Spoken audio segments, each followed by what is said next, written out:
We have Mike Ledonne on the phone, so we faded down the music to get Mike to talk. Mike, welcome to WPFW.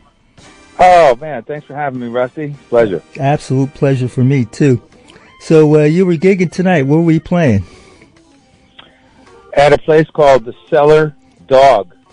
Okay. And on Christopher Street in the Village. Okay, fantastic. And you'll be down in Baltimore tomorrow to bring your Groover Quartet to Todd Barkin's Keystone Corner, Baltimore. Looking forward to it. Yeah. Oh man, me too. You know, I have to say one of the best concerts, two of them in fact, that I was at in rare visits to New York was your Disability Pride fundraiser, where all the cats came out. Oh yeah. To play for the fundraising for which. How's Mary doing? How's your daughter? Oh, she's great, man. Good. She's going to be 18 on Valentine's Day. Oh, wow. Fantastic. Wow. growing up. Good. Yeah, thanks for asking. Oh, absolutely. No, it's the work that you've been doing is so important. So yeah, thank you. We're both from Connecticut, but I've been in D.C. for well over 50 years now. But tell us about how you got into the music growing up in my home state. What part of Connecticut are you from? I'm from Greenwich. Went to Greenwich. Yeah, I went to Fairfield Prep. Went to a Jesuit high school, which got me into D.C. I remember that place. Had a Jesuit high school had me going to a Jesuit college, so I came to D.C. to go to Georgetown. So wow, that's funny. But I got into the music there. Got into hanging out in the city, you know, and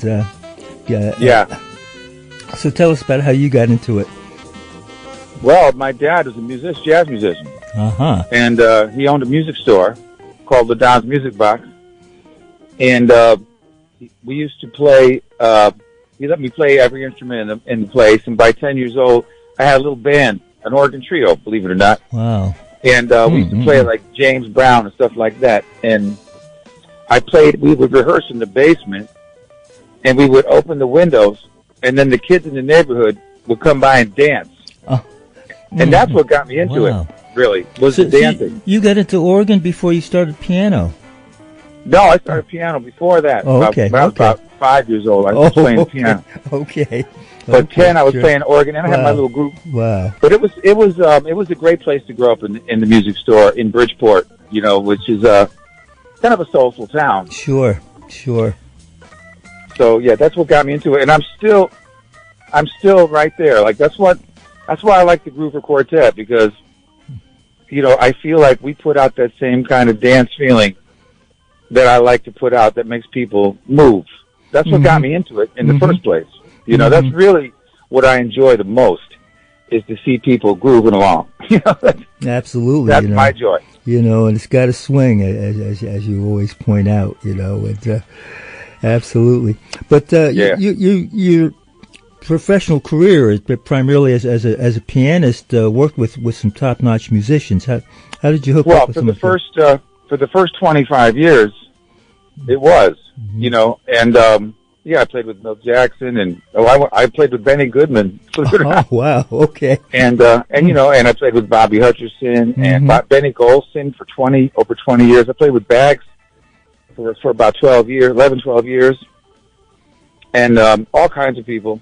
And that's how I got to know everybody that you saw at that concert that you mentioned, you know, where I got to meet and play with Ron Carter and George Coleman and Jimmy Cobb and Louis Hayes and all those people. So I got to know them, and they were nice enough to come and give me their whatever they had, man. They came 3 years, too. Oh, yeah. The last one I had was almost the biggest one of all three. But because Roy Hargrove was there, and we had like Chris Potter and Al Foster and, you know, some different people than I had before. Boy, well, it was really important what you were doing, and the Disability Pride Parade was certainly a big event, even with all the ragged stuff that came around it. You know, since you're talking about it, we are actually planning another one. Fantastic. For this summer. Good. Yeah, absolutely. So tell us about the Groover Quartet. Actually, we're hearing a big band right now under the It's All Your Fault, but earlier I played I'd Never Changed a Thing About You, with that added Vincent Herring into the ensemble. So. Yeah. Yeah. I never changed a thing. But yeah, that's a cool one. I don't usually play that one very much, but I should pull that out. Absolutely, absolutely. So the Groover Quartet's been around for a while. How did it hook up? Well, because I went and sat in at Smoke when Charles Erlin passed away.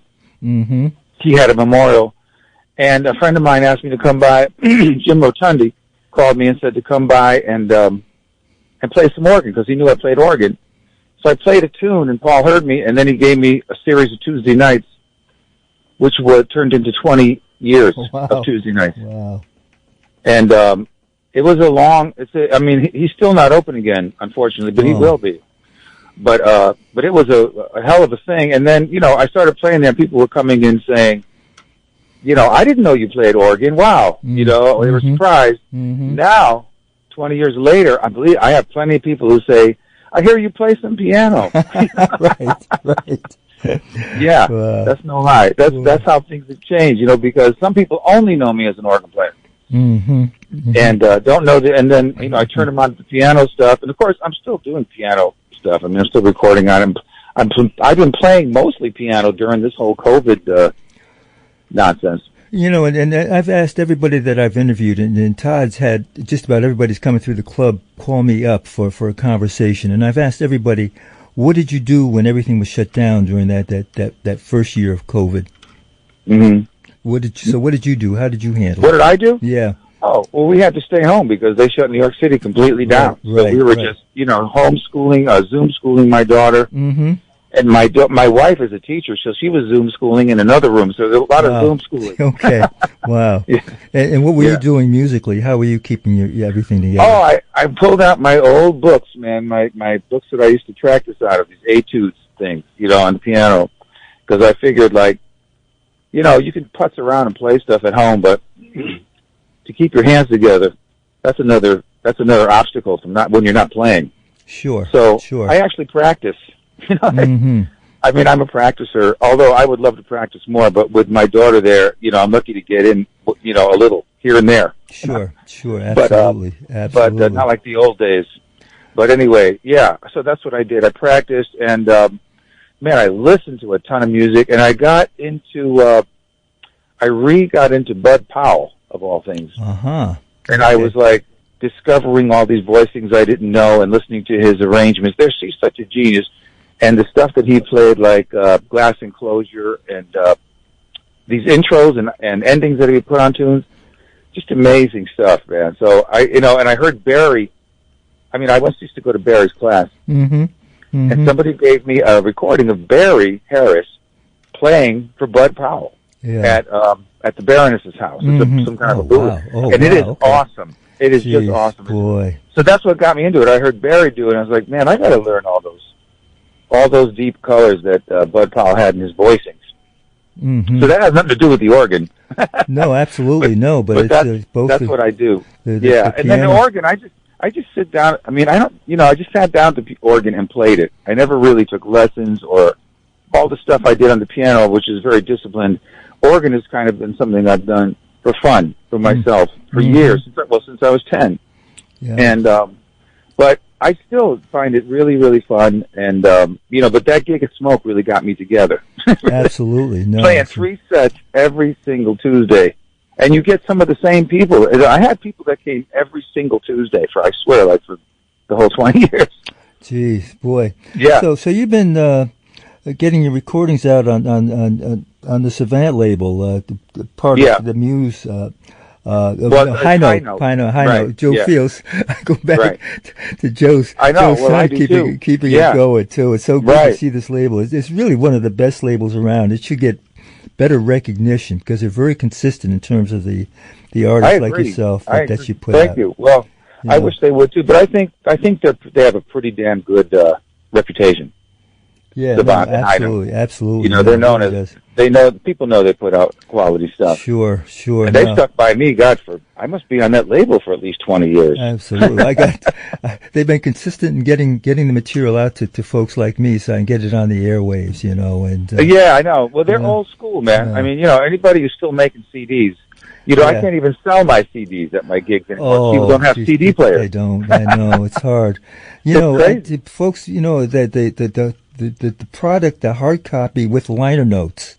That's how the back of albums is how I learned about the music. When I was in high school, I'd be picking up stuff, and reading the back of the cover before I purchased it or whatever, and that was half the fun. Take it home without even hearing it ahead of time. Sometimes, the sound is surprise. That's right. Yeah. That's right. But you read the liner notes to see what it might be into. Yeah. And then you're like, well, with the lineup of people, I know this is going to be good. Yeah, I used to love the record store, and reading and looking at all the records and reading the liner notes. And even the CD store. I mean, I used to love Tower Records and HMV here in New York. Of course. And I'd go and hang out in there for hours looking at stuff. Of course, absolutely. But I still prefer records to this day, though, actually. I think so. And there are still folks who, I guess us older folks, be picking up on the CDs anyway. Hey, watch it. I turned 65 this year, man. Right. Well, I got you by 11 years. So I wrote a tune called 11 Years once. Okay. Well, in any case, Keystone Corner. So you're going to be there tomorrow. Yeah. What a great place. Through and Sunday. I hope that people come out. Yeah. I mean, I know it's going to be cold as hell, but we'll warm you up if you come in. Absolutely. Todd Barkin's been really marvelous, he streamed stuff from the club when things were closed down. He made sure it was safe, with spacing and all that other stuff, and then reopening it, he is a warrior. But he's been a warrior for forever out here. Absolutely. He he got the, he's an NEA jazz master, right? Right. Absolutely. No, I was there when he got the award, man.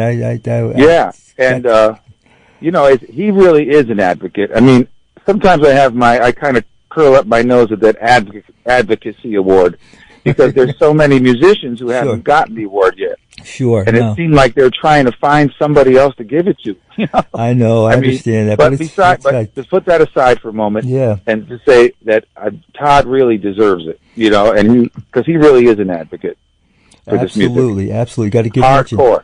Keystone Corner, Baltimore, is at 1350 Lancaster Street up in Baltimore, and the number up there is 410-946-6726 for reservations. But the best way to do it is go to the website, KeystoneCornerBaltimore.com.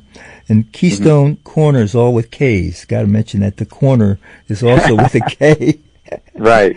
Absolutely. So tell us about the Groover Quartet, coming in and what you're going to be doing. Oh, man. Well, I'm going to be trying to remember all the tunes that we used to play. Okay. No, we had a gig tonight. We've had about maybe 5 gigs in the past 6 months or so, which is nothing. Right. But tonight we had a gig at this place, which is good because it really warmed. It was 3 sets. Mm-hmm. I'm ready. I'm going in. I'm going in hot. Because, taking all that time off, I mean, we were used to playing every single week. And then nothing. So it was quite a shocker. But now it's, it's coming back. I mean, I wrote all this stuff. The thing is, with the Groover Quartet, I took all these tunes that were from my day. I felt like these were my tunes because, like All the Things You Are and stuff, those were my dad's tunes. Sure. But I didn't have any, and I love those tunes. And of course, I love all those tunes, but these were like my tunes. By the Spinners and by Delphonics and Stevie Wonder and people like that, because it was when I grew up on. Mm-hmm. And so when I put the Groover Quartet together, I started playing these tunes because the organ just lends itself, I think, to this kind of sound. Sure. And plus people like it because they recognize the tune rather than hearing How High the Moon, which they don't know. Right. But if they hear, a tune by Stevie Wonder, they'll go, hey, wait a minute, what's this? And then you just invite them in to listen. Sure, Sure. But you also, you do your own compositions within that same groove. I write my own tunes for it too, because I know the groove of the, and it's funny, I don't really play those tunes on piano ever. Those are my organ tunes. And I got Blues for Jed queued up. That's an organ tune. Absolutely. Well, who's Jed? Jed is a very important dude because he funded that record. He is the guy who has he gives out these artist grants. Oh. And he also happens to be the biggest Groover fan in the world. I mean, nobody loves us more than this guy, Jed Paradis. Wonderful human being. Right. He lives out in Tucson, and he's also a very good saxophone player. And he just fell in love with this group, and he comes to see us all the time. And then he said to me, he wanted me to do something with a bigger ensemble. Okay. So that's where the big band came into mind. I see his name as executive producer in the back of the album now. Yeah. He had a ball because he got to hang out at Rudy Van Gelder's all day. Jeez. And listen to us. So you got Eric Alexander, Peter Bernstein, and Joe Farnsworth coming with you to Keystone. Yeah, the whole band. Good. It's going to be fun. And Todd got me, I think, a really beautiful Hammond to play. Oh, too. Good. Okay. So it's going to sound good, and it should feel good, and I hope people come on out and enjoy. Sure will. Through the weekend, Sunday. Shows are like 5 and 7:30, and tomorrow and Saturday it's what 7:30 and 10, something like that. Maybe 8 and 10. 8 and 10, right? Absolutely. Yeah. But no, thanks for calling in, Mike. It's been a real delight talking with you. Yeah, it's nice to talk to you, man. I always see you on Facebook. Yeah, absolutely. Likewise, and I love your commentary about the music and the pieces that you post, like. For musicians only. Right. I played Dark Eyes from that earlier, right, man? You really just, you got me into the groove. Oh, good. Mike Ledonne up at Keystone Corner, Baltimore this weekend with the Groover Quartet.